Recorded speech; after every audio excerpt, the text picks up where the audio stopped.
বিদ্যুৎ খরচ বাঁচাতে সোলার প্যানেল তৈরি করতে গেলে তো অনেক খরচ লাগবে। আর এই খরচটা বাঁচানোর জন্য ভারত সরকার কিন্তু ভর্তুকিযুক্ত পিএম সূর্যঘর যোজনা নামে একটা স্কিম চালু। এই পিএম সূর্যঘর যোজনার মাধ্যমে কত টাকার ভর্তুকি পাবেন, কি যোগ্যতা লাগবে বা কারা কারা এই সুবিধাটা পাবেন, সেই সঙ্গে কিভাবে দরখাস্ত বা কোথায় দরখাস্ত করবেন সেই সম্পর্কিতই আজকের ভিডিওটা। যোজনার সুবিধা কারা কারা পাবেন, কারা কারা পাবেন না, সেইগুলোই আমাদের ডিটেলস জেনে নেওয়াটা প্রয়োজন।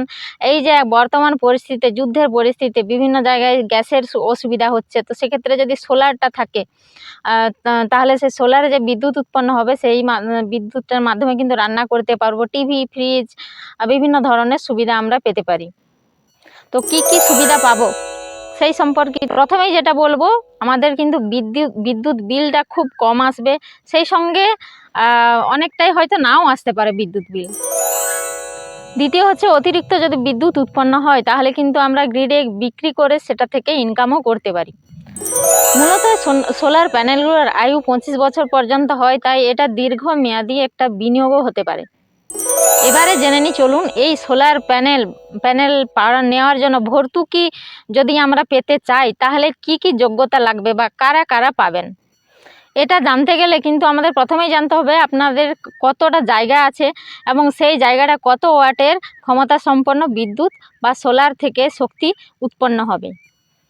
1 কিলোওয়াটের জন্য প্রায় 100 বর্গফুট মতো লাগবে, সেই রকম 2 কিলোওয়াট বা 3 কিলোওয়াটের জন্য সেই রকম পরিমিত আপনার ডিটেলসটা পরে জেনে নেবেন। প্রায় 300 বর্গফুটের মতো জায়গা প্রয়োজন। জায়গাটা হতে হবে কিন্তু ছাদে।